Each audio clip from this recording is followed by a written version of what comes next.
Hi friends, నేను మీ అంజని. మీరు చూస్తున్నది ఎస్ఆర్కే హర్రర్ స్టోరీస్. మరి స్టోరీలోకి వెళ్ళబోయే ముందు నాదొక చిన్న request. For best realistic horror and thrilling experience కోసం తప్పకుండా హెడ్సెట్ని అయితే పెట్టుకోండి. అండ్ మీ హర్రర్ స్టోరీస్ నాతో షేర్ చేసుకోవాలి, మన ఛానల్లో వినాలి అనుకుంటే నా ఇన్స్టాగ్రామ్ లింక్ని డిస్క్రిప్షన్లో అయితే ఇస్తున్నాను. అక్కడికి వచ్చి మీ స్టోరీస్ని నాతో షేర్ చేసుకోవచ్చు. అది వాయిస్ మెసేజ్ రూపంగానైనా లేదంటే మెసేజ్ రూపంగానైనా. మరి ఇంకెందుకు ఆలస్యం, లేట్ చేయకుండా ఈరోజు వీడియోలోకి వెళ్ళబోయే ముందు లాస్ట్ వీడియోకి మనకు వచ్చిన కామెంట్స్ ఎవరెవరి దగ్గర నుంచి ఎక్కడి నుంచి వచ్చాయనేది చూసేద్దామా. మరి గ్రీన్ హ్యాండ్స్ నుంచి Swathi sister, Vijayakrishna Rani sister, Veeramani sister, Sanjay sister, Indira's kitchen నుంచి ఇందిరా గారు, ధనరాజ్ గారు, రాజేశ్వరి గారు, బాసన విజయ్ గారు, అమ్ములు గారు, ఇంకా వసుధ గారు, ఆయిషా సిస్టర్, మౌనిక, రవిశంకర్ గారు, స్వర్ణ నుంచి రవీంద్ర రెడ్డి అన్నయ్య, Sartha Goud sister, Bali Lakshmi sister, Sriramu, N Lakshmi గారు, రూబీ సిస్టర్, షేక్ అబీబుల్లా గారు, సురేంద్ర, బాలాజీ, మురళీకృష్ణ గారు, హాసిని వ్లాగ్స్ నుంచి కమల్ గారు, నాగేంద్ర ప్రసాద్ గారు, తులసి గారు, వ్యూ స్వామి గారు, ఇంకా కుమార్ గారు, సుప్రియ, గౌతమ్ గారు, ఇంకా శివు అనే అకౌంట్ నుంచి, ఇన్స్పైర్ మిక్స్ అఫీషియల్ నుంచి వి లక్ష్మి గారు, సత్య గారు, ఇంకా విజయలక్ష్మి గారు. ఇంకా ఎవరినైనా మిస్ చేసినట్లు అనిపిస్తే ఖచ్చితంగా నాకు కామెంట్ సెక్షన్లోనైతే తెలియజేయండి. నెక్స్ట్ వీడియోలోనే మీ పేరుని ఖచ్చితంగానైతే తీస్తాను. అయితే ఇప్పుడు ఏమాత్రం ఆలస్యం చేయకుండా వీడియోలోకి వెళ్ళిపోదాం.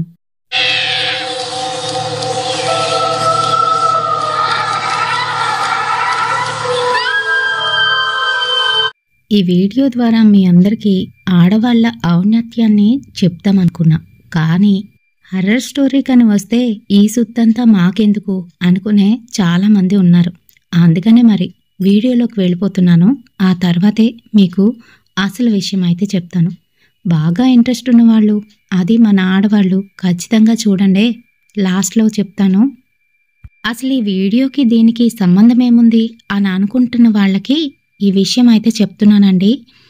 ఒక ఇంట్లోని తల్లి సరిగ్గా లేకపోయినా, తండ్రి లేకపోయినా టీనేజ్ పిల్లలు ఇబ్బందులు ఎలా ఉంటాయి, వాళ్ళకి ఎటువంటి ఇబ్బందులు కలుగుతాయి అని చెప్పడమే ఈ వీడియో యొక్క ముఖ్య ఉద్దేశం. అయితే కనిపిస్తున్న ఈ అమ్మాయి పేరు వరలక్ష్మి. ఇంటర్ ఫస్ట్ ఇయర్కి అయితే వచ్చింది. చాలా అందంగానైతే ఉంటుంది. మరి తను కాలేజీకి అయితే వెళ్తుంది. వాళ్ళ ఇంటి దగ్గర నుంచి కాలేజీకి వెళ్ళడానికి కొంత దూరం అయితే నడవలసి ఉంది. అది కూడాను అడవి మార్గం గుండా. ఇది జరిగింది ఎక్కడ, ఏంటి అని చెప్పడానికైతే లేదు, ఏమీ అనుకోకండి, కారణాలు చాలానే ఉన్నాయి.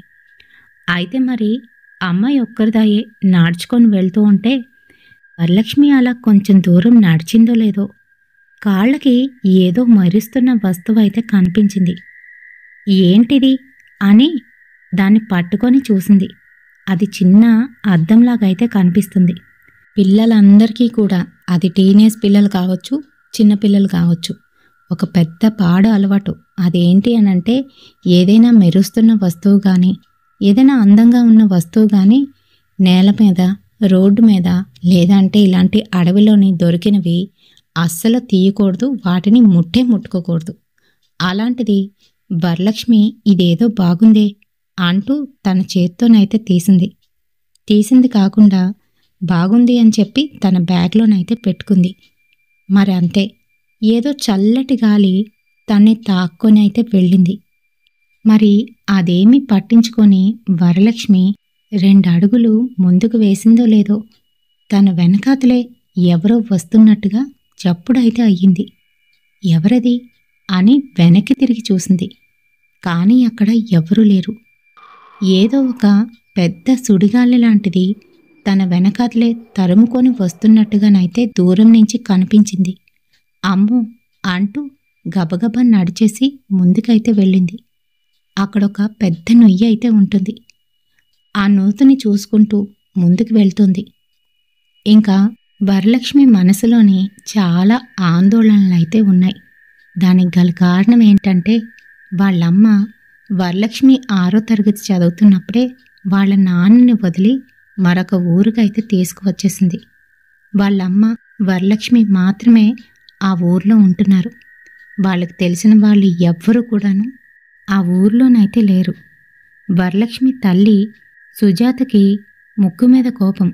అంతేకాదు, తన పట్టిన కుందేళ్లకి మూడే కాళ్ళంటుంది. అంతేకాదు, పౌరుషం కూడా చాలా ఎక్కువే. తన్ని అనుమానించాడని భర్తని వదిలేసి ఎవ్వరికీ తెలియకుండా దూరంగా ఈ ఊరు వచ్చి 6 సంవత్సరాల నుంచి అలానే బతికేస్తుంది. ఏదో చిన్న చితకా ఉద్యోగం చేస్తూ పిల్లని పోషించుకుంటుంది. మరి తండ్రి లేని ఆ పిల్ల ఎప్పుడూ కూడాను బెంగగా భయంగానైతే ఉంటుంది. అయితే తన చదువు అలాగే కొనసాగిస్తుంది. అదే మరి ఆలోచించుకుంటూ వరలక్ష్మి అయితే వెళ్తుంది. కాలేజీ దగ్గరకు వచ్చేసింది. వాళ్ళ ఫ్రెండ్స్ అందరూ కూడాను వరలక్ష్మిని చూసి ఏ వరా ఇట్రావే అని పిలుస్తున్నారు. వస్తున్నాను అనుకుంటూ మెల్లగానైతే వచ్చింది. అవును, ఈరోజు నువ్వు ఒక్కదానివే వచ్చేవే, పద్మజ ఏది అని అడుగుతున్నారు. పద్మజ అది అది రాలేదే, నేనొక్కదాన్నే వచ్చాను. నాకు చాలా భయం వేసింది తెలుసా అని చెప్తుంది. ఊరికనే భయపడిపోతావు, పైగా ఈరోజు అది కూడా రాలేదు. మరి కాలేజీ అయిపోయిన తర్వాత ఎలా వెళ్తావు అని అడుగుతున్నారు. అమ్మో, అవును కదా, అయితే ఈరోజు నేను త్వరగా వెళ్ళిపోతాను, హాఫ్ డే లీవ్ తీసుకుంటాను అని అంటుంది. సరే, మ్యాక్సోడు అస్సలు ఒప్పుకోడు అంటూ వాళ్ళు కాలేజీ లోపలికైతే వెళ్ళిపోయారు. ఇంకా కాలేజ్ అయితే అవుతుంది కానీ తనకెందుకో ఆ రోజు సరిగ్గా దృష్టి పెట్టలేకపోతుంది. ఇంకా తను అలానే డల్గానైతే కూర్చుంది. కిటికీలోని ఎవరో ఒక అమ్మాయి కూర్చొని తననే చూస్తూ పిలుస్తున్నట్టుగానైతే అనిపిస్తోంది. ఆ అమ్మాయి కాసే చూస్తూ అలానే ఉండిపోయింది. ఈలోగా సార్ పిలుస్తున్నా పట్టించుకోకుండా పరధ్యానంగా ఉన్న వరలక్ష్మి మీదకి చాక్పీస్నైతే విసిరారు. అంటూ అందరినీ అలా చూస్తోంది. ఏంటి వరలక్ష్మి, ఏమైంది ఈరోజు నీకు? కిటికీ వంక అలా చూస్తున్నావు అని అడుగుతున్నారు. అది అంటూ మళ్ళీ కిటికీ కాసైతే చూసింది. కానీ ఈసారి అక్కడ ఎవరూ కనిపించలేదు. ఒక్కసారిగా తను షాక్ అయ్యింది. ఎవరా అమ్మాయి, మా కాలేజీయేనా, నన్నెందుకు పిలుస్తుంది అని అనుకుంటుంది. మళ్ళీ ఏ ఊహల్లోకి వెళ్ళిపోయావు వరలక్ష్మి, ఏంటి ఆలోచిస్తున్నావు అని అడుగుతున్నాడు సార్. అదేం లేదు సార్ అంటూ మళ్ళీ అటెన్షన్ అయితే ఇచ్చింది. ఇంకా మధ్యాహ్నం అందరూ భోజనాలు చేస్తున్న సమయంలోని వరలక్ష్మికి వాళ్ళ స్నేహితులైతే ఇలా అడుగుతున్నారు. ఏ వరా, ఇప్పుడు ఇంటికి వెళ్ళిపోవే, ఇదే మంచి సమయం. కడుపులో నొప్పని చెప్పి అదిగో ఆ ఫిజిక్స్ మేడంకి చెప్పు, ఆవిడైతే పంపించేస్తుంది అని సలహానైతే ఇచ్చారు. సరేనని మేడంకి అడిగేసరికి సరేనమ్మా వెళ్ళు వెళ్ళు అంటూ ఇంటికైతే పంపించేసింది. తను బ్యాగ్ తీసుకొని సరేనే వెళ్ళొస్తాను అంటూ బ్యాగ్ కాసి చూస్తూ ఆ మెరుస్తున్న వస్తువునైతే గుర్తు చేసుకుంది. అవును కదా, తెల్లవారి అది దొరికింది కదా అంటూ బ్యాగ్లో నుంచి ఆ వస్తువుని బయటికి తీసి తేరుపారా చూస్తుంది. చూసుకుంటూ అలానే అడవిలోకైతే వెళ్ళింది. ఇంక తను వెళ్తున్నది మధ్యాహ్న సమయం. ఆ సమయంలోని అడవిలోని అసలు ఎవ్వరూ ఉండరు గాని వెలుతురుగా ఉంటుందని వర ఆలోచన. మరి అలానే ముందుకైతే వెళ్తుంది. ఈలోగా వెనకాతల నుంచి ఎవరో వరా వరా అని పిలుస్తున్నట్టుగానైతే వినిపించింది. తన స్నేహితులేమైనా తన వెనకాతలు వస్తున్నారేమో అని వెనక్కి తిరిగి చూసింది. అదే తను చేసిన పెద్ద పొరపాటు. అంతే, ఏదో ఒక గాలి అమాంతం తన మీదకు వచ్చి పడినట్టుగానైతే అనిపించింది. అంతే, వరలక్ష్మి మొహంలోని ఆ చిరునవ్వైతే లేదు. కోపంగా చూసుకుంటూ ఇంటికైతే వచ్చింది. ఇంటి తలుపులు వేసేసి ఉన్నాయి. వరలక్ష్మికి వాళ్ళమ్మకి అలవాటే. మరి వాళ్ళమ్మ పనిలోకి వెళ్ళినప్పుడు వరలక్ష్మికి చెప్పే కుండీ కింద తాళమైతే పెడుతుంది. ఆ తాళాన్ని తీసుకొని లోపలికైతే వెళ్ళింది వరలక్ష్మి. ఇంకా కాళ్ళు కూడా కడుక్కోకుండా అలానే తన బెడ్రూంలోకి వెళ్ళి బ్యాగ్ ఒక పక్కన పడేసి అలానే కూర్చొని ఏదో ఆలోచిస్తుంది. ఈలోగా తన బట్టల కబ్బోర్డ్లో నుంచి శబ్దం అయితే వినబడుతుంది. అవేమీ పట్టించుకోకుండా అలానే ఉంది. ఈలోగా అందులో నుంచి ఒక వికృతమైన ఆకారం, తెల్లటి మనిషి, కనుగుడ్లైతే లేవు, తెల్లగా మారిపోయి ఆ మనిషి అలా కబ్బోర్డ్లో నుంచైతే బయటికి వచ్చింది. భయంతోనే వరలక్ష్మి అరుస్తుంది కానీ చుట్టుపక్కల ఇల్లులు లేవు. పైగా ఇంట్లోని వాళ్ళ అమ్మ కూడా లేదు. అలా ఎవరూ లేకపోవడంతోనే అది తన మీదకు వచ్చి అలానే తనలో కలిసినట్టుగానైతే అయిపోయింది. అంతే, మళ్ళీ వరలక్ష్మి నార్మల్గా నుండి ఆ మంచం మీద పడుకొని ఏవేవో ఆలోచిస్తుంది. ఇంక ఈలోగా తను ఎదురుగా చూసేసరికి వాళ్ళమ్మ కుట్టు మిషన్ అయితే కనిపించింది. అక్కడికి వెళ్ళి కత్తెరను తీసి తన పొడుగాటి జుత్తుని సగంగానైతే కట్ చేసేసింది. ఎందుకలా చేస్తుందో తనకే తెలీదు. పిచ్చి పిచ్చిగా ఆ జుత్తుని మరిన్ని చిన్న చిన్న పీసెస్ కింద అయితే కట్ చేసేసి అక్కడే పడేస్తుంది. నవ్వుతుంది. అప్పటికే సాయంత్రం 6:30 అయితే అవుతుంది. ఆ సమయంలోనే వాళ్ళమ్మ లోనకు వచ్చి ఇదంతా చూసి గట్టిగానైతే తిట్టింది. అంతేకాదు, ఒక్క దెబ్బ అయితే వేసింది. నీకేమైనా పిచ్చా? ఎందుకు ఇలా చేస్తున్నావు? నీకు జుత్తంటే ఎంతో ఇష్టం కదా, ఎందుకు ఇలా చేసావు? పైగా ఇన్ని ముక్కలు చేసేస్తావా అని కొట్టింది. అంతే, తనలా దెబ్బ వేసేసరికి సృహలోకైతే వచ్చింది. అమ్మా, ఏంటిది అంటూ ఏడవడం మొదలుపెట్టింది. ఏంటేంటి? జుత్తంటే ఇష్టం, నీలాగే నేను కూడా పొడుగ్గా పెంచుకుంటాను అనేదానివి ఇప్పుడు జుత్తుని మొత్తం ఇలా అయితే కట్ చేసేసుకున్నావేంటే అని అంటుంది. అది నాకు తెలీదమ్మా, ఎందుకు ఇలా కట్ చేశాను అంటూ తన జుత్తునైతే చూసుకుంటుంది. అడ్డదిడ్డంగా ఎలా పడితే అలా కట్ చేసేసింది. ఆఖరికి చిన్న పిలకలాగా అయితే కనిపిస్తుంది. మరి అది చూస్తూ తను ఏడ్చుకుంటూనే ఉండిపోయింది. ఇప్పుడు ఇంతలా ఏడుస్తున్నావే, కట్ చేసుకునేటప్పుడు నీకు సృహలేదా? అయినా ఎందుకు కట్ చేసావు? ఏమైంది? ఏది కట్ చేద్దామని ఎలా కట్ చేసేసుకున్నావు అని అడుగుతుంది. పొరపాటునేదో తెలియక అలా కట్ చేసిందని అనుకుంటుంది సుజాత. కానీ అక్కడ మటుకు జరిగింది వేరు. అయితే మరి వరం మటుకు అలానే ఏడుస్తూ కూర్చొని ఉండిపోయింది. పద పద, వంట చెయ్యాలి అంటూ కూతురునైతే పిలుస్తుంది. తన పుస్తకాలన్నీ పక్కన సర్దుకొని వంట చేయడం మొదలుపెట్టారు. మరి తల్లి కూతుళ్ళు వంట వండుకొని తినడానికైతే కూర్చున్నారు. ఈలోగా స్నానం చేసి వస్తానమ్మా అంటూ బాత్రూంలోకైతే వెళ్ళింది. తనలా స్నానానికని వెళ్ళి బట్టలు ఇప్పుతూ ఉంటే తన వెనకాతలే ఎవరో ఎగురుతూ తన్నే చూస్తున్నట్టుగా ఒక ఫీలింగ్ అయితే కలిగింది. స్నానాల గది చాలా చల్లగానైతే మారిపోయింది. ఎలా అంటే ఏసీ ఉంటే ఎలా ఉంటుందో అలా అయితే అనిపిస్తుంది. తనకి బాగా చలిగా అనిపిస్తుంది. వెనక్కి తిరిగి చూసింది. అక్కడ ఎవరూ లేరు. చహ్, ఏంటిది, నాకెందుకు ఇలా అవుతుంది అనుకుంటూ తలస్నానం అయితే చేసింది. జుత్తు అక్కడక్కడ అడ్డాదిడ్డంగా కట్ చేసుకోవడం వల్ల అది సమాంతరంగానైతే లేదు. ఏంటి ఇలా చేసుకున్నాను అని ఏడుస్తుంది. ఇంకా స్నానం చేసి గబగబా బయటికైతే వచ్చింది. ఎప్పుడైతే తను బయటికి వచ్చి బాత్రూమ్ గట్టు మీద నించుందో ఎవరో వచ్చి తన్ని గట్టిగా పట్టుకున్నట్టుగానైతే అయ్యింది. అంతే మరి, మళ్ళీ వరలక్ష్మి బిహేవియర్లో మార్పు. బయటికి వచ్చి తల తుడుచుకుంటూ అలా తన రూంలోకైతే వెళ్ళిపోతుంది.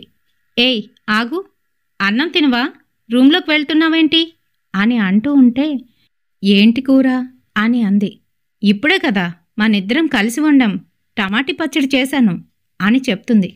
నువ్వే తిను, నాకొద్దు, నాకు చికెన్ కావాలి అని ఎప్పుడూ లేంది అలా గట్టిగానైతే అరుస్తూ చెప్తుంది.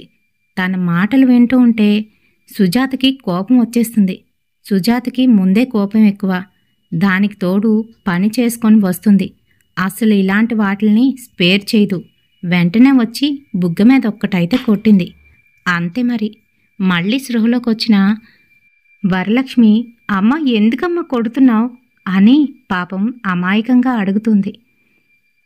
కొట్టకపోతే చికెన్ కావాలా? చికెను నోరు మూసుకొని ఏదుంటే అది తిను. నేను కష్టపడి పనిచేసి నిన్ను పోషించుకొని వస్తున్నాను. మీ నాన్న చేయవలసిన పని నేను చేస్తున్నాను.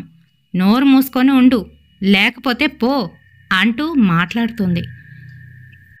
టీనేజ్లో ఉన్న పిల్లలతోని ఇలానే నా మాట్లాడేది. అయినా కూడాను తను అమాయకంగా సరే అంటూ వచ్చి కూర్చొని భోజనం చేసి లోపలికైతే వెళ్ళిపోయింది.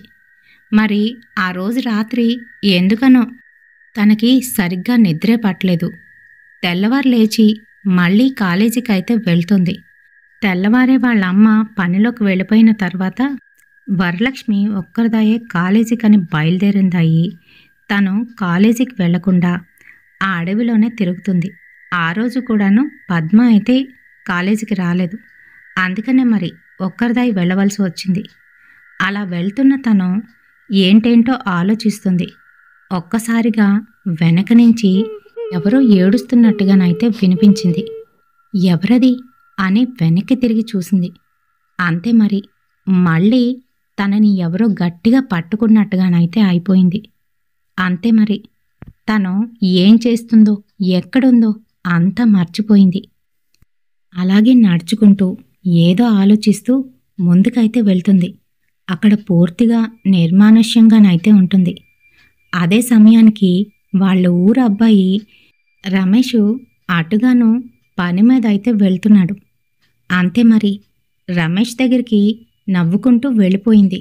అసలు ఎవరితో కూడా మాట్లాడని వరం అలా నవ్వుకుంటూ తన దగ్గరికి వెళ్ళి ఎక్కడికి వెళ్తున్నావు అని అడుగుతుంది. ఆ నీకేమైనా తోడు రావాలా అని అడిగాడు.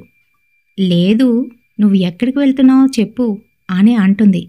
ఇదేంటి, ఎప్పుడు కనీసం నా కాసి కూడా చూసేది కాదు, అలాంటిది వరం నా దగ్గరికి వచ్చి ఎక్కడికి వెళ్తున్నావని అడుగుతుందేంటి అని అనుకుంటూనే, నాకు పనుంది వరం, అందుకనే వెళ్తున్నాను.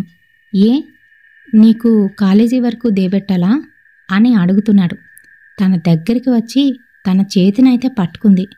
అంతే మరి వయసులో ఉన్న అబ్బాయి అలా ఇంకో అమ్మాయి వచ్చి తన చేతిని పట్టుకుండేసరికి నేనంటే వరానికి ఇష్టం అనుకుంటాను. అబ్బా, ఇంత అందంగా ఉన్న అమ్మాయి నా లైఫ్లోకి వస్తుందా అని ఒక్కసారిగా షాక్ తిన్నాడు. తను కూడా తన చేతిని గట్టిగానైతే పట్టుకున్నాడు. మరి నవ్వుతూ, అదేం లేదు, సరదాగా కాసేపు ఇక్కడ తిరుగుదామా అని అడుగుతుంది. ఇదేంటి సరదాగా తిరుగుదామని అడుగుతుంది, అసలేమవుతుంది, ఇది నిజమా కలా అని తన మనసులోనైతే అనుకున్నాడు. మరి వరంతో మాట్లాడుతూనే కొంచెం దగ్గరగానైతే వెళ్ళాడు. వరం, నేనంటే నీకిష్టమా అని అంటున్నాడు. ఇష్టమే, ఎందుకిష్టం లేదు, నువ్వు బాగుంటావు కదా అని అనేసింది. అంతే మరి వరానికి నేనంటే ఇష్టమా, అందుకేనా ఇలా, అయితే నన్ను ప్రేమిస్తుందన్నమాట అని అనేసుకున్నాడు. అంతే మరి పద పద ఎక్కడికైనా వెళ్దామా అని అడుగుతున్నాడు. ఇదిగో ఇక్కడున్నాంగా, ఇక్కడ బానే ఉందిగా అంటూ ఒక చెట్టు దగ్గరికి తీసుకువెళ్ళి కూర్చోబెట్టింది. సరేనని తను కూడా తన పక్కనే కూర్చున్నాడు. వరం, నేనంటే నీకు అంతిష్టమా, ఎప్పుడూ చెప్పలేదేంటి అని అంటున్నాడు. ఇప్పుడు చెప్పానుగా ఇష్టమని. సరేగాని నా గురించి ఏం తీసుకొస్తావు, నేనేదడిగినా తీసుకువస్తావా అని అడుగుతుంది. నువ్వేదడిగినా తీసుకువస్తాను, ఏం కావాలో చెప్పు అని అంటున్నాడు. నాకు నాకు అంటూ తన బ్యాగ్లో ఉన్న ఆ వస్తువునైతే బయటికి తీసింది. ఇదిగో చూసావా, ఇది ఎంత బాగుందో కదా, నీకిది కావాలా, ఇదేంటి ఇలా ఉంది, వరం చీచీ, అది పారేసే, అది ముట్టుకోకు, అదేంటనుకుంటున్నావు, చనిపోయిన వాళ్ళ దగ్గర పెడతారు, అది కోరికలు తీరని అమ్మాయిలు చనిపోతే వాళ్ళ దగ్గర పెడతారు, పారేసే అని చెప్తున్నాడు. అంటూ కోపంగానైతే చూసింది. నాకు ఇది ఇష్టం, నాదే ఇది అంటూ మళ్ళీ బ్యాగ్లో పెట్టేసింది. సర్లే నాకెందుకో అనుకున్నాడు. నాకు ఒక కోడిని తీసుకువస్తావా, తినాలని ఉంది అని చెప్తుంది. కోడినా, ఇప్పుడెలా అని అంటే, మరి నేనంటే ఇష్టమన్నా, అంటే ఇష్టం లేదన్నమాట. సర్లే అయితే నేను వెళ్ళిపోతాను అని అంటూ ఉంటే, లేదు లేదు, మనిద్దరం ఏదైనా హోటల్కి వెళ్దామా, అక్కడ ఇప్పిస్తాను అని అంటున్నాడు. లేదు, నాకు ఇక్కడే కావాలి, ఇక్కడే నేను తినాలి అని అంటుంది కోపంగా. అప్పటికే తన మొహంలోని మొహ కవళికలన్నీ కూడా మారిపోయాయి. కోపంగా తనకాసి చూస్తుంది. అక్కడ పైగా ఎవరూ లేకపోవడంతోని రమేషు తన కళ్ళల్లో కళ్ళు పెట్టి చూసి, సరే అయితే కంగారు పడకు, తీసుకువస్తాను అంటూ లేచి వెళ్ళబోతూ ఉంటే, నాకు 10 కోడిల్ని తీసుకురా, ఒక మేకపోతు, ఒక దున్నపోతుని కూడా తీసుకురా అంటూ బేస్ వాయిస్లోని మాట్లాడుతూ తన కళ్ళని ఎర్రగా చేసేసింది. అంతే మరి. వెనక్కి తిరిగి చూసిన రమేషు భయపడిపోయాడు. గట్టిగా రీసౌండ్ వచ్చేటట్టు నవ్వేసరికి అక్కడ చుట్టుపక్కలున్న పక్షులు ఇంకా జంతువులు అక్కడి నుంచైతే పారిపోయాయి. ఆ శబ్దానికి భయంతోని భయపడి అక్కడే పడిపోయాడు రమేష్. ఆ తర్వాత ఏం జరిగిందో ఎవ్వరికీ తెలీదు. మరి ఇంటికైతే వచ్చేసింది. సాయంత్రం ఇంటికి వచ్చిన తర్వాత మళ్ళీ అదే వస్తువుని తీసి దాన్ని చూసుకుంటూ నవ్వుకుంటూ ఉంది. ఎప్పుడూ పూర్తిగా బట్టలు వేసుకొందే బయటికి రాని వరం చాలా చిన్న బట్టలైతే వేసుకొని ఉంది. ఈలోగా వాళ్ళమ్మ ఇంట్లోకైతే వచ్చింది. ఇల్లంతా చీకటిగా ఉంచింది. కనీసం లైట్లు కూడా వెయ్యాలనే జ్ఞానం లేదు, సాయంత్రం అవుతుంది అంటూ లైట్లు వేసుకుంటూ తన రూంలోకి వెళ్ళేసరికి వంటి మీద సరిగ్గా బట్టలు లేకుండా అలానే ఆ వస్తువుని చూస్తూ నవ్వుతూ వికృత చేష్టలు చేస్తున్న తన కూతుర్ని అలా చూసేసరికి పట్టరాని కోపమైతే వచ్చేసింది సుజాతకి. మరంతే, బెత్తం తీసుకొని కొట్టడమైతే మొదలుపెట్టింది. ఎప్పుడైతే 2 దెబ్బలు పడ్డాయో అంతే మరి. స్పృహలోకైతే వచ్చింది వరం. తనకి అమ్మ ఎందుకు కొడుతుందో అర్థం కావట్లేదు. తన ఒంటి మీద సరిగ్గా బట్టలు లేవని అప్పుడైతే చూసుకుంది. అమ్మా ఆగు అంటూ తను ఏడుస్తూ ఉంటే ఆగకుండా అలానే బాధేసింది. అంతే మరి. ఒక మూలకి చేరిపోయి ఏడుస్తూ కూర్చుంది వరం. ఏమైంది నీకు? దరిద్రం పనులన్నీ చేస్తున్నావు ఏంటి? బట్టలు అసలు ఏం చేస్తున్నావు ఇంట్లోని? నాకేదో అనుమానంగా ఉంది. ఎవరినైనా ఇంటికి తీసుకొచ్చావా ఏంటి అంటూ భయపడిపోతూ ఏడుస్తూ గట్టిగట్టిగా అరుస్తూ ఉంది. అమ్మా ఎందుకమ్మా అలా మాట్లాడతావు? నాకేమీ తెలీదు. నేనెందుకు ఇలా బట్టలు వేసుకున్నానో అది కూడా తెలీదు అని ఏడుస్తూ మాట్లాడుతుంది వరం. సరే ముందు బట్టలు వేసుకొని తగలడు అని చెప్పి కోపంగానైతే వెళ్ళిపోయింది. మరి ఆ రోజు రాత్రి తను పడుకునే సమయానికి ఎవరో తన్ని పిలుస్తున్నట్టుగానైతే వినపడుతుంది. లేచి చూసేసరికి తను అదే అడవిలోనైతే ఉంది. ఎదురుగుంట ఆ వస్తువు. తను కాలేజీ యూనిఫామ్లోనైతే ఉంది. ఏంటి నేను ఇక్కడికెలా వచ్చాను అని భయపడిపోతుంది.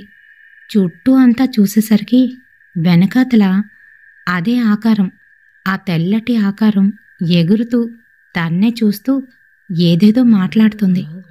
తన మాటలు ఏవీ కూడాను అర్థం కావట్లేదు. భయంతోని గట్టిగా గావు కేకలైతే పెడుతుంది వరలక్ష్మి. అంతే మరి. పక్కనున్న వాళ్ళమ్మ లేచి ఏమైందే నీకు అంటూ ఒక్కటైతే వేసింది. అంతే. తెలివి తెచ్చుకొని అమ్మా అంటూ వాళ్ళమ్మని గట్టిగానే పట్టుకొని ఏడ్చేస్తుంది. ఏమైంది? ఎందుకలా అరుస్తున్నావు? ఏంటి చేష్టలు? నీకేమవుతుంది అని వాళ్ళమ్మ అడుగుతుంది. కానీ ఏం మాట్లాడకుండా అలానే ఏడుస్తూ వాళ్ళమ్మనైతే పట్టుకుంది. ఏమవుతుంది వరలక్ష్మి? నాతో చెప్పు. ఎవరైనా ఏమైనా అన్నారా? నువ్వెందుకు ఇలా తయారవుతున్నావు? నేనొక్కదాన్నే నిన్ను పెంచుకొని వస్తున్నాను. నువ్విలా తయారయ్యావంటే నలుగురు ఏమనుకుంటారు? ఒకవేళ మన చుట్టాలెవరైనా మళ్ళీ మనకి తారసపడితే వాళ్ళు ఇదేనా నీ పెంపకం? ఇందుకేనా నీ కూతుర్ని తీసుకొని దూరంగా వెళ్ళిపోయావని ఒక్క మాట అంటే చాలు వరలక్ష్మి. నేనింక చనిపోతాను. నా జీవితం అంతా వృధానే. నీకోసమే నేను బతుకుతున్నాను. నిన్ను దూరంగా తీసుకువచ్చి ఆయనకన్నా బాగా పెంచాలనే నా కోరిక అని అంటుంది. కానీ వరలక్ష్మి ఏడుస్తూనే అలా తన అమ్మ ఒడిలోని పడుకుండిపోయింది. ఏంటవుతుందో దీనికి అంటూ వాళ్ళ అమ్మ అయితే అటు తిరిగి పడుకుంది. మరి తెల్లవారి తన పనికైతే వెళ్ళిపోయింది ఎప్పట్లాగానే. అది తెల్లవారి 7:30 అయితే అవుతుంది. అప్పటి వరకును తనైతే స్పృహలో లేదు. ఈలోగా తన్ని మళ్ళీ ఎవరో పిలుస్తున్నట్టుగానైతే వినపడుతుంది. వరలక్ష్మి, వరలక్ష్మి, లే వరలక్ష్మి అంటూ ఎవరో పిలుస్తున్నారు. టక్కని లేచి కూర్చుంది. ఎదురుగుంటా అదే ఆకారం వరలక్ష్మిని చూస్తూ వికృతంగా నవ్వుతోంది. గట్టిగా అరిచి వరలక్ష్మి కళ్ళైతే మూసుకుంది. అంతే, ఎదురుగుంటా ఆకారం మాయమైపోయింది. భయంతోని గబగబా రూంలో నుంచి బయటకైతే వచ్చేసింది. మరి ఆ దెయ్యాన్ని చూస్తూ భయపడిపోతున్న వరలక్ష్మి ఇరుగు పొరుగు వారిని పిలుద్దామంటే అది కూడా తనకి భయమే. ఇంకా తలుపు దగ్గరికి వేసేసి తను వెంటనే స్నానానికి వెళ్ళి స్నానం చేసుకొని కాలేజీకి అయితే బయలుదేరిపోయింది. తను అలా వెళ్తూ ఉంటే వెనకాతల నుంచి పద్మజ అయితే పిలుస్తుంది. ఏ వరా, ఆగవే, నేను వస్తున్నాను ఈరోజు అని అంటుంది. కానీ తన మాటలు ఏమాత్రం పట్టించుకోకుండా ముందుకైతే అడుగులు వేసుకొని వెళ్ళిపోయింది వరలక్ష్మి. ఇంకా కొంత దూరం వెళ్ళేసరికి తనకక్కడంతా కూడా నిర్మానుష్యంగానైతే కనిపిస్తుంది. అలానే తను కాలేజీ దారంట కాకుండా మరోవైపు ఆ అడవిలోకైతే వెళ్ళిపోతుంది. మరి దూరంగా వస్తున్న పద్మజకి తనైతే ఇంకా కనిపించలేదు. సరేలే, కాలేజీకి వెళ్ళిపోయి ఉంటుంది, నా మాటలు వినుండదు అనుకుంటూ తను కాలేజీ వైపు అయితే వెళ్ళిపోయింది.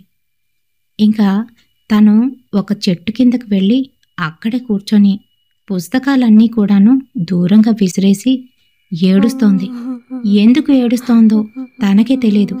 కానీ ఆ ఏడుపు తన చెవుల్లోకి, తన మనసులోకి అయితే వెళ్తుంది. కానీ తను ఎందుకు అక్కడ కూర్చుందో, ఎందుకు ఏడుస్తుందో అనేది మటుకు తనకి అర్థం కావట్లేదు. ఈలోగా ఆ ఊర్లోని ఆకతాయిగా తిరిగే రాము ఆ దారంటైతే వెళ్తున్నాడు. వరలక్ష్మి ఏడుపు అక్కడికైతే వినిపిస్తోంది. ఎవరది అనుకుంటూ లోపలికైతే వచ్చాడు. అంతే మరి, వరలక్ష్మి అక్కడ కూర్చొని ఏడుస్తూ ఉండడం చూసి దగ్గరికి వచ్చి, వరలక్ష్మి ఏమైంది, ఎందుకు ఏడుస్తున్నావు అనేసరికి గట్టిగా నవ్వుతూ తన చేతినైతే పట్టుకుంది. ఇదేంటి, ఎందుకే నవ్వు, ఇప్పుడు వరకు ఏడుస్తున్నావు, ఏంటి ఏంటి నీ వెటకారం అని అడుగుతున్నాడు. ఏం లేదు మామయ్య, నీ చేతిని పట్టుకుందామని అలా ఏడ్చినట్టుగా వేషం వేశాను అంతే అని అంటుంది. మరి వరలక్ష్మి వాళ్ళమ్మ తమ్ముడు అని పిలుస్తోంది. అందుకనే మామయ్య అని వరుస కలిపి మాట్లాడింది. ఓ అంతేనా, సరే సరే, ఎప్పుడూ లేంది ఇలా నన్ను ఆట పట్టిస్తున్నావేంటి, ఎప్పుడు నాతోని మాట్లాడినైనా మాట్లాడవు, సరే కాలేజీకి వెళ్తావా, దేబెట్టనా అని అంటున్నాడు. తన చేతిని గట్టిగా పట్టుకొని కిందకైతే లాగేసింది. రాము ధడేల్మని కిందనైతే పడ్డాడు. ఇదేంటి, ఎందుకు నన్ను ఇలా లాగేశావు అని అంటున్నాడు. దానికి మళ్ళీ విచిత్రంగా నవ్వుతూ, ఏ లాక్కూడదా అని అంటుంది. మీ అమ్మతో చెప్తాను, పద పద, కాలేజీకి టైం అవుతుంది అంటూ తన ప్యాంటుని దులుపుకొని పైకైతే లేచాడు. మామయ్య అంటూ తన చేతిని గట్టిగానైతే పట్టుకుంది. ఆ స్పర్శ తనకి వేరే విధంగానైతే అనిపించింది. కానీ ఈ పిల్ల అలాంటిది కాదులే అని చెప్పి మళ్ళీ లేలే పద అంటూ తనైతే పైకి లేపాడు. ఇంక లేచి పద మనిద్దరం మా ఇంటికి వెళ్దాం అని అంటుంది. మీ ఇంటికా, ఇప్పుడెందుకు, మీ అమ్మ కూడా లేదు కదా అని అంటే, అందుకే కదా పిలుస్తున్నాను అని తను అదొక రకంగా మాట్లాడేసరికి రాము ఎప్పటినుంచో అదును కోసం ఎదురు చూస్తున్నాడు. తను అలాంటివాడే. ఇంకా ఎప్పుడైతే తను అలా మాట్లాడిందో, నిజంగానా అంటూ పద పద అంటూ వాళ్ళ ఇంటికైతే వెళ్ళారు. మరి వాళ్ళ ఇంట్లో వాళ్ళ అమ్మ లేకపోవడం, ఈ పిల్ల సృహలోనైతే లేదు, ఏదో ట్రాన్స్లోకైతే వెళ్ళిపోయింది. జరగకూడదంతా కూడా జరిగిపోయింది. ఇంకా వెంటనే లేచి అక్కడి నుంచి రాము అయితే వెళ్ళిపోయాడు. తన మటుకు అలానే తలుపులు బారుగా తీసి ఉంటుండగానే పడుకొని ఉంది. కొంతసేపటికి తెలివి అయితే వచ్చింది. లేచి చూసేసరికి తనకి విపరీతంగా కడుపులో నొప్పి అయితే వస్తుంది. ఏం జరిగిందో అర్థం కాలేదు, గుర్తు కూడా లేదు. ఇంక లేచి కూర్చొని అలానే ఏడుస్తోంది. తలుపులు వేసుకొని తను బాధపడుతుంది. తనకేదో జరిగిందని అర్థమవుతుంది కానీ అదేంటో తనకైతే తెలియట్లేదు, గుర్తుకు రావడం లేదు. తనకు తెలియకుండానే విపరీతంగా డిశ్చార్జ్ కూడా అయిపోతుంది. ఈలోగా వాళ్ళమ్మ, పక్కింటి ముసలామె ఇద్దరూ కూడాను అక్కడికైతే వచ్చారు. ఏంటి సుజాత, ఇంటిలోని ఆడపిల్ల ఉంది కదా, కొంచెం వేరంగా రావచ్చు కదా అని అంటుంది. ఏం చేస్తానమ్మా, నీకు తెలుసు కదా, డ్యూటీలోని అంత త్వరగానైతే వెళ్ళనివ్వరు. పైగా నాకు పని కూడా ఎక్కువైంది. డబ్బులు కావాలంటే తప్పదు కదా అని మాట్లాడుకుంటున్నారు ఇద్దరు కూడాను. ఈ పిల్ల మటుకు ఏమీ మాట్లాడకుండా అలానే కడుపు పట్టుకొని అక్కడే కూర్చొని ఏడుస్తూ ఉంది. ఇంకా ఇలా ఉంటే వాళ్ళమ్మ తంతుందని గబగబా బట్టలైతే మార్చేసుకుంది. ఇంకా అక్కడే కూర్చొని ఏడుస్తోంది. ఇంకా లోపలికి వచ్చిన వాళ్ళమ్మ ఏ రూంలో కూడా లైట్లు వేయలేదు. చూడమ్మా, ఇలానే ఈ పిల్లకి ఈ మధ్య ఏమీ చెప్పలేకపోతున్నాను, అసలు నా మాట వినట్లేదు అనుకుంటూ లైట్లు వేసుకొని తన రూంలోకి వచ్చేసరికి తను పూర్తిగాను స్పృహ కోల్పోయింది. అంతే మరి, ఏమైంది అనుకుంటూ దగ్గరకైతే వచ్చింది.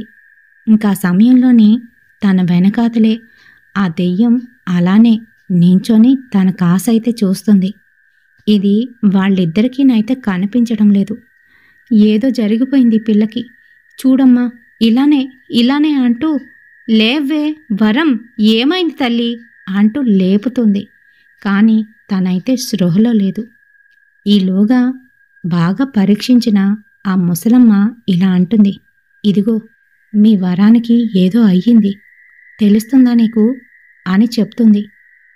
ఏమైందమ్మా అని అంటే, చూడు, ఈ పిల్ల ఇంతకు ముందులా లేదు.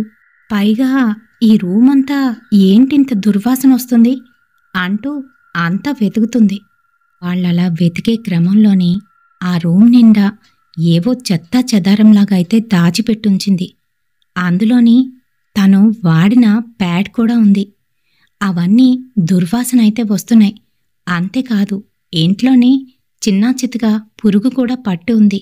ఎవరెవరో ఏవేవో వాడి పారేసినవి తన రూంలోకి తెచ్చి దాచుకుంటుంది. తన కబోర్డ్లోని ఉన్న ఆ బ్యాగ్ని తీసేసరికి అందులోని ఆ అద్దం కూడా కనిపించింది. అమ్మో, ఈ పిల్ల చాలా పని చేసింది. ఇదేంటో తెలుసా సుజాత, ఇది చనిపోయిన వాళ్ళ దగ్గర పెడతారు, ఇదెందుకు మోసుకువచ్చింది, పైగా ఇవన్నీ చూసావా అంటూ భయపడిపోతూ, ఈ పిల్లను మోసుకొని మనం వెళ్ళలేం, దీన్నిక్కడే పడుకోబెట్టి పద ముందు అయ్యగారి దగ్గరికి వెళ్దాం అంటూ ఆ ఊర్లోని ఒక తాంత్రిక విద్య తెలిసిన ఆయన దగ్గరికి అయితే వెళ్లారు.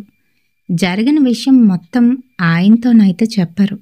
మరి ఇలా జరుగుతుంది అని, ఇలాంటి వస్తువులన్నీ తీసుకువచ్చి తన రూంలో పెట్టుకుంది అని ఆ ముసలామె అయితే చెప్తుంది. ఇది దాని పనే అని భయపడిపోతూ అంటుంది. అమ్మ, కంగారు పడకండి, నేనంతా గమనిస్తున్నాను. గత వారం రోజులుగా ఏదో వింతగానైతే జరుగుతుంది. ఆహా, దాని పనే, అర్థమైంది. అసలు అది బయటకి ఎలా వచ్చుంటుంది అని అంటే, అదిగో స్వామి, ఆ అద్దం, అది కూడా దాని బ్యాగ్లో పెట్టుకొని తెచ్చుకుంది, అవన్నీ అక్కడే ఉన్నాయి అని చెప్తుంది ఆ ముసలావిడ కంగారు పడుతూ. వాళ్ళిద్దరు కాసి వింతగా భయంగానైతే చూస్తుంది సుజాత. ఎందుకంటే సుజాతకి వాళ్ళ మాటలు ఏమీ అర్థం కావట్లేదు. అమ్మా, ఏం మాట్లాడుతున్నారు, ఎవరి గురించి మాట్లాడుతున్నారు అని అడుగుతుంది. నీకు తెలియదు సుజాత ఈ ఊరు గురించి. సరే, ముందు అమ్మాయిని కాపాడుకోవాలి. స్వామి, ఏదైనా మార్గం చెప్పండి. అది ఇంకా ఎన్ని పనులు చేసిందో, అమ్మాయిని ఎలా ఆడుకుంటుందో అని కంగారు పడిపోతుంది. కంగారు పడకండమ్మా, నేనొక తాయెత్తు తీస్తాను, ఇది తీసుకువెళ్ళి కట్టండి. రేపు తెల్లవారే ఆ అమ్మాయిని ఇక్కడికి తీసుకురండి అని చెప్పి పంపించేశాడు. మరి ఇంటికి వెళ్తే ఇంట్లోని తను అప్పటికే తెలివి తెచ్చుకొని లేచి వీళ్ళు వెళ్లేలోగా తిరుగుతున్న సీలింగ్ ఫ్యాన్ అయితే అందుకోబోతుంది. ఏయ్, ఏం చేస్తున్నావే అంటూ గబగబా వెళ్ళి ఒక్కటైతే కొట్టింది. అంతే, మళ్ళీ స్పృహలోకైతే వచ్చింది వరం. అమ్మా, ఎందుకమ్మా నన్ను అలా కొడుతున్నావు అంటూ ఏడుస్తోంది.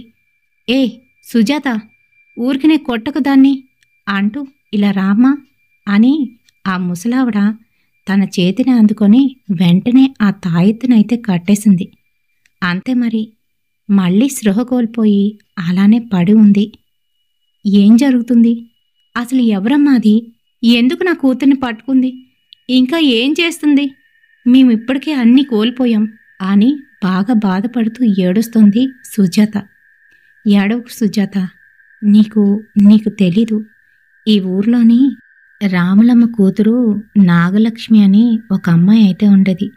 పాపం చిన్నప్పుడు పుట్టిన దగ్గర నుంచి కొంచెం తేడాగానే పుట్టింది. అమాయకత్వం అంతే, ఇంకేం లేదు. మరి ఆ రాములమ్మ మటుకు తన పిల్లని సరిగ్గా చూసుకునేది కాదు. ఎందుకనంటే తన సొంత అక్కని మోసం చేసి తన బావని పెళ్లి చేసుకుంది. మరి అతను ఒక 3 రోజులు ఈమె దగ్గర, 4 రోజులు ఆమె దగ్గర అయితే ఉండేవాడు. అందుకనే పెద్దగా పట్టించుకునేది కాదు. తన మీద కోపం వచ్చినప్పుడల్లా పిల్లని గొడ్డున బాదినట్టు బాధేస్తూ ఉండేది. నాగలక్ష్మి అలానే పెరిగి పెద్దదయింది. వయసులోకి వచ్చిన పిల్లని సరిగ్గా చూసుకోకుండా ఎక్కడ పడితే అక్కడ వదిలేసి తన పనిలోకైతే వెళ్ళిపోతూ ఉండేది. అలా వెళ్ళిపోయిన సమయంలోనే ఊర్లో వాళ్ళు తిన్నంగా ఉంటారా? పైగా మగతోడు లేనివాళ్ళు, సరిగ్గా మగవాడు పట్టించుకొని వాళ్ళ పరిస్థితి నీకు తెలిసిందేగా. అలానే ఆ పిల్లని అంటూ అలా ఆగిపోయింది. ఏమైందమ్మా అని అంటూ ఉంటే ఆ పిల్లని ఆ ఇంటి వెనకాతలు ఉన్నవాడే పాడు చేసేశాడు. అయితే మరి ఆ సంగతైతే ఎవ్వరికీ తెలీదు. పాపం దానికి కూడా ఆ విషయం తెలీదు. మరి అలానే ఒకరోజు అడవి మార్గం గుండా వెళ్తూ ఉంటే మళ్ళీ దాన్ని అలానే బలాత్కరించాడు. పాపం దానికి ఏమీ తెలీదు. అలానే ఏడ్చుకుంటూ ఇంటికైతే వచ్చేసింది. వాళ్ళమ్మతో చెప్తే గొడ్డున బాదినట్టు బాధేసింది. నీకే కొవ్వెక్కి వాడితో తిరుగుతున్నట్టున్నావు అంటూ ఇంకా ఇష్టమొచ్చినట్టు కొట్టేసింది. వెళ్ళి ఎక్కడైనా పడి చావు అంటూ తిట్టింది. ఆ సమయంలోని ఆ పిల్లకి ఏం చెయ్యాలో తెలియలేదు. పాపం తల్లి కూడా అర్థం చేసుకోకుండా అలా కొట్టడంతోనే అదుగో మన అడవిలో ఉండే ఆ బావి ఉంటుంది కదా, ఆ బావిలో దూకి ప్రాణాలు తీసుకుంది. ఆ తర్వాత ఊర్లో వాళ్ళందరూ చూసి పాపం ఆ పిల్లని బయటికి తీసాం. అంతేకాదు, చేయవలసిన పరిహారాలన్నీ కూడా చేశాం. అయినప్పటికీ కూడాను ఆ పిల్ల ఆత్మ శాంతించలేదు. మరి మరి అంటూ అలానే ఆగిపోయింది. ఏంటమ్మా చెప్పు అని అంటూ ఉంటే ఆ తర్వాత ఆ పిల్ల ఆత్మ అక్కడే ఆ అడవిలో తిరుగుతూ ఉంది. అంతేకాదు, చాలామందికి కనిపించడంతోనే ఊర్లో వాళ్ళందరూ కూడాను అదే ఆ బాబాగారి దగ్గరికి వెళ్ళి పరిష్కారం అడిగితే అతనేవో తంత్రపూజలు చేసి ఒక అద్దంలోని తన్ని బంధించారు. అంతేకాదు, ఊర్లోని ఎవరు చనిపోయినా కూడాను ఇలా కన్నెపిల్లలు ఇలా అద్దాలని పెట్టడం అప్పటినుంచి మన ఊరికి ఆనవాయితీగానైతే వచ్చింది. మరి పెళ్లి కాకముందు చనిపోయిన ఇలాంటి అమ్మాయిలందరినీ కూడాను ఒక దగ్గరైతే కప్పెడతాం. మరి మీ పిల్ల ఎప్పుడెళ్ళిందో, ఎప్పుడు ఇది తీసుకువచ్చిందో కనీసం నువ్వు చూసుకోనైనా చూసుకోవా? నీ పిల్ల ఎలా ఉంది, దాని తీరెలా ఉంది అనేది చూసుకోవాలి కదా సుజాత అని మాట్లాడుతుంది. నాదే తప్పమ్మా, నాదే తప్పు అని తల బాదుకుంటూ ఏడుస్తోంది. ఇప్పుడు ఏడ్చి ఏం లాభం అని ఆమె అయితే చెప్తుంది. ఈలోగా కడుపు నొప్పని గబుక్కుమని లేచి కూర్చుంది. అంతేకాదు, పెద్ద వాంతి అయితే చేసేసింది. ఆ వాంతిలోని రక్తం, పురుగులు అయితే పడ్డాయి. అంతే మరి, వాళ్ళిద్దరూ అది చూసి భయపడిపోయారు. అమ్మో, మీ పిల్లకి ఇది ఎప్పుడు పట్టుకుందో, చాలా ముదిరిపోయింది అని ఆమె అయితే చెప్తుంది. ఇంకా అలానే కడుపు పట్టుకొని బాత్రూంలోకి వెళ్ళింది. ఎంతసేపటికి బయటికి రావట్లేదు. ఏమైందే నీకు, తలుపు తీ అంటూ ఉంటే ఏడుస్తోంది. తన ఏడుపు వింటుంటే భయం వేస్తుంది సుజాతకు. మరి తలుపులు బయట నుంచి బాధేస్తుంది. తలుపు తీయవే, ఏమైందే నీకు అని అడుగుతోంది. దానికి ఏడుస్తూ అమ్మా అంటూ వచ్చి సుజాతనైతే పట్టుకుంది. తన బాడీ అంతా కూడా వీక్గానైతే కనిపిస్తోంది. అంతేకాదు తన మెడ దగ్గర ఇంకా చేతుల మీద గీతలైతే కనబడుతున్నాయి. ఏదో అయ్యిందని గ్రహించింది సుజాత. మరి ఏమైంది అని నిలదీస్తే, ఏమోనమ్మా నాకు తెలీదు, నన్ను ఎవరో ఏదో చేశారు అంటూ ఏడుస్తోంది. తల్లి కూతుర్లు ఒకరిని పట్టుకొని ఒకరు ఏడుస్తూ ఉంటే బాధపడకండి, రేపు ఆయన దగ్గరికి వెళ్దాం, ఏం కాదు, నీకు బాగుంటుంది వరం అని చెప్తుంది. ఇంకా తాను అలా చెప్తూ ఉండే సమయానికి వరం మెల్లగా ఆ ముసలమ్మ దగ్గరికి వచ్చి గట్టిగానైతే తన పీక నులిమేస్తుంది. అప్పుడు చూసింది ముసలావిడ. తన చేతికున్న రక్ష అయితే కనిపించడం లేదు. బాత్రూంలోని ఆ రక్షనైతే పడేసింది. అమ్మో అని గట్టిగట్టిగా అరుస్తూ ఉంటే ఈలోగా పక్కనున్న సుజాత విడిపించడానికి ప్రయత్నిస్తున్నా కూడా తన తరం కావట్లేదు. ఈలోగా అటుగా వెళ్తున్న పక్కింటివారు లోపలికి వచ్చి ఏమైంది అని వాళ్ళిద్దరినీ విడిపించారు. ఇంక తన్ని చేతులు కాళ్ళు కట్టేసి ఆ రోజు రాత్రి అలానే వదిలేశారు. మర్నాడు ఆ తాంత్రికుడి దగ్గరికి అయితే తీసుకువెళ్లారు. చూడండి స్వామి, ఇలా అవుతుంది అంటూ వాళ్ళు రాత్రి జరిగిన విషయాన్ని మొత్తం అతనితోనైతే చెప్పారు. అందుకే ఇవన్నీ ఏర్పాటు చేయించాను అంటూ తన్ని తీసుకువచ్చి బలవంతంగా ఒక ముగ్గులోనైతే కూర్చోబెట్టారు. ఆ తర్వాత ఏవో మంత్రాలు చదువుతుంటే అక్కడ ఉన్న ఆత్మ తన చుట్టూ తిరుగుతుంది కానీ లోపలికైతే వెళ్ళలేకపోతుంది, తన్ని ఆవహించలేకపోతుంది. ఇంకా తను ఏవేవో మంత్రాలు చదువుతుంటే ఆ ఆత్మకి కోపం అయితే వస్తుంది. ఈ ఇద్దరు ఆడవాళ్ళని ఇష్టం వచ్చినట్టుగా వీపు మీదైతే కొట్టేస్తుంది. వాళ్ళు భయంతోని నొప్పొస్తుంది అని అక్కడి నుంచి లేచి మరోవైపు అయితే వెళ్ళిపోయారు. అయితే మరి తాంత్రికుడి మటుకు ఏమీ మాట్లాడకుండా ఆ మంత్రాలు చదువుతూనే తన్ని అక్కడే అలానే కూర్చోబెట్టాడు. మరి కొంతసేపటికి మళ్ళీ వాళ్ళు వచ్చి అక్కడైతే కూర్చున్నారు. ఈలోగా ఆ ఆత్మ గట్టిగా నవ్వడం అయితే మొదలుపెట్టింది. ఇంకా వాళ్ళని బయటికి పొమ్మని అతనైతే చెప్పాడు. ఆ తర్వాత ఏవో మంత్రాలు చదివి ఒక అద్దంలోకి ఆ ఆత్మనైతే మళ్ళీ బంధించాడు.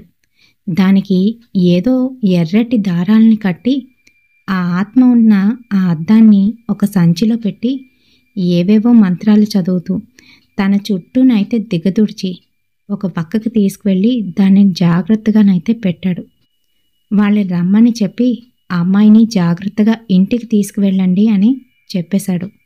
ఆ అమ్మాయి మీదకి మళ్ళీ రాకుండా ఒక తాయెత్తు ఇంకా అలాగే కొన్ని పరిహారాలు చేయడంతోనే తన్నైతే ఇంటికి తీసుకువెళ్ళిపోయారు. కానీ ఏం జరిగిందో తెలియదు కానీ రాత్రి వరం అయితే చనిపోయింది. మరి అలాంటివి పట్టుకుంటే అలానే ఉంటాయి. మరి కన్క్లూజన్ అయితే వినేసేయండి. అదేంటి అని అంటే, తను అద్దంలోని ఆ ఆత్మని బంధించారు కదా, అది తీసుకువెళ్ళి మళ్ళీ వాళ్ళు ఊరి చివరిన అయితే పాతి పెట్టవలసి ఉంది. మరి ఆ రోజు రాత్రి అమావాస్య కావడంతో పాతి పెట్టడానికి వెళ్తాడు. ఆ తర్వాత గురూజీ అక్కడ చనిపోయి శవంగానైతే దొరుకుతాడు. అలాగే అక్కడ ఆ ఊర్లో ముందు రమేష్ కనిపిస్తాడు కదా, తను కూడాను శవంగానే ఆ అడవిలోనైతే దొరుకుతాడు. పూర్తిగాను అతనిలోని రక్తం అయితే లేదు. అలాగే అప్పటికే చాలా వరకు అక్కడున్న జంతువులు పీక్కి తినేశాయి. మరి ఇదంతా కూడా దానివల్లనే. అయితే చనిపోయిన నాగలక్ష్మి చాలా మంచిది కదా, మరి చనిపోయిన తర్వాత ఎందుకు అలా మారిపోయిందని చాలామందికి అనిపించవచ్చు. తను చనిపోయేటప్పుడు చాలా బాధనైతే అనుభవించింది. అంతేకాదు చేయని తప్పుకి శిక్ష అయితే అనుభవించింది. అంతేకాదు తనకి ఎవ్వరు కూడా సహాయం చేయలేదు.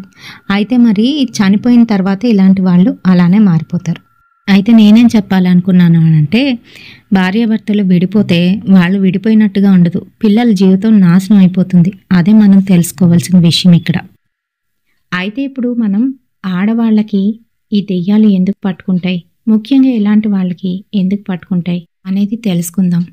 అసలు బ్రహ్మచర్యం పాటించిన ఆడవాళ్ళకి, ఇంకా పవిత్రంగా ఉండే ఆడపిల్లలకి అంటే టీనేజ్ పిల్లలకనమాట. ఎవరైతే పవిత్రంగా ఉంటారో ఫిజికల్ రిలేషన్స్ లేని వాళ్ళకి అతీంద్రియ శక్తులైతే ఉంటాయి. ఆ శక్తులు ఎలా అంటే సిక్స్త్ సెన్స్ వాళ్ళకి బాగా పనిచేస్తుంది. అంతేకాదు వాళ్ళ కోపంతోని ఒక మాట ఎవరినైనా అంటే అది ఖచ్చితంగా జరుగుతుంది. వాళ్ళకి వాక్శుద్ధి ఉంటుంది. వాళ్ళలోని ఆరా అనేది చాలా ఎక్కువగా ఉంటుంది. అయితే అలాంటి వాళ్ళకే దెయ్యాలు పట్టుకోవడం అనేది జరుగుతుంది. ఎందుకు అనంటే వాళ్ళలో ఉన్న ఆ శక్తిని పీల్చుకోవడానికి. ఆ శక్తి వాటికి ఇంకా ఎక్కువ శక్తిని అయితే ఇస్తుంది కాబట్టి. పైగా తన భర్తని వదిలేసి తన కూతుర్ని దూరంగా తీసుకువచ్చేసింది. అయితే మరి అలా తీసుకువచ్చినప్పుడు ఎంతో జాగ్రత్తగానైతే చూసుకోవాలి. అంతేకాదు చాలా ముద్దుగానైతే పెంచుకోవాలి. అలాంటిది కొడుతూ తిడుతూ పైగా భయంతోనైతే పెంచింది. అందుకనే మరి వరలక్ష్మి ఆ విధంగానైతే అయిపోయింది. అయితే చిన్నపిల్లలకి టీనేజ్ పిల్లలకి బాగా అలవాటు ఏంటి అనంటే రోడ్డు మీద ఏదైనా మెరుస్తున్న వస్తువు కానీ లేదంటే ఏదైనా వస్తువు మనది కానప్పుడు అస్సలు రోడ్డు మీద ఉన్నవి అస్సలు తీయకూడదు. వాటిని క్యారీ చేయకూడదు. వాటికి బ్యాడ్ లక్ అనేది ఖచ్చితంగా ఉంటుంది. అలా బ్యాడ్ లక్ ఉన్నవి మనం తెచ్చుకొని దాస్తే కనుక ఖచ్చితంగా మనకి ఇలాంటివి అయితే జరుగుతాయి. ముఖ్యంగా టీనేజ్ అమ్మాయిలకి అయితే నేను చెప్తున్నాను ఈ స్టోరీ ద్వారాను. ఇలాంటివి చాలానే జరిగాయి. అయితే ఈ స్టోరీ నిజంగా జరిగిందేనండి. వేరొక కంట్రీలోనైతే జరిగిందనమాట. నేను మన స్టైల్లోని కొంచెంగా మార్చి చెప్పాను. ఇంకా చాలా విషయాలు ఇందులో నేను యాడ్ చేయలేదు. ఏంటనంటే నాకే చెప్తుంటే కడుపులో దేవేసింది. అలా ఉన్నాయన్నమాట. ఏంటి అనంటే చాలా నేను చెప్పకూడని విషయాలు కూడా ఉన్నాయి. సో అలాంటివి ఏవైనా పట్టినప్పుడేమో ఇలాంటి టీనేజ్ పిల్లలు ఆ విధంగా తప్పు దారుల్లోకి వెళ్ళి తప్పుడు పనులు చేయడం అనేది చేస్తారంట. అయితే అది మనం కానుకొని ఆ అమ్మాయికి ఏదో పట్టింది అని తెలుసుకొని మనం దాన్ని వదిలించాలి. కానీ చెడిపోయింది చెడు దోవలు ఎవరు పట్టరండి, కావాలని చెయ్యరు. ఏంటనంటే ఇలాంటివి ఏవైనా గ్రహాలు పట్టినప్పుడు అలా పొరపాటున ఆడపిల్లలు కావచ్చు మగపిల్లలు కావచ్చు అలా చేస్తారు. ముఖ్యంగా చిన్నపిల్లలు కావచ్చు పెద్దవాళ్ళు కావచ్చు రోడ్డు మీద వెళ్ళేటప్పుడు మీ దోవంట మీరు వెళ్ళిపోండి. రోడ్డు మీదనే కాదు ఎక్కడైనా కూడా మీది కాని వస్తువు ఏదైనా కూడా ఎంత అందంగా ఉన్నా కూడా అది రోడ్డు మీద దొరికినా కూడా అసలు తీయకూడదు. అయితే నిజంగా జరిగిన ఆ స్టోరీలోనే ఏంటంటే ఆ అమ్మాయి చనిపోవడంతో పాటు తనకి రిచువల్ చేసిన ఎవరైతే ఆ ప్రీస్ట్ ఉన్నాడో అతను కూడా చనిపోయాడనమాట. అంత దారుణంగా ఆ అమ్మాయిని అయితే పట్టుకున్నాయి. మరి మన ఛానల్ చూస్తున్న టీనేజ్ అమ్మాయిలకి అబ్బాయిలకి ఈ వీడియోనైతే డెడికేట్ చేస్తున్నాను. మీకోసమే తీశాను. బోర్ కొట్టించినట్టు అనిపిస్తే నన్ను క్షమించేసేయండి. లేదు నచ్చితే కనుక తప్పకుండా ఒక లైక్ మరొక హైప్ అయితే వేయండి. ఇంకా రేపటి హర్రర్ ఇన్సిడెంట్తోని మళ్ళీ కలుద్దాం. Until then bye.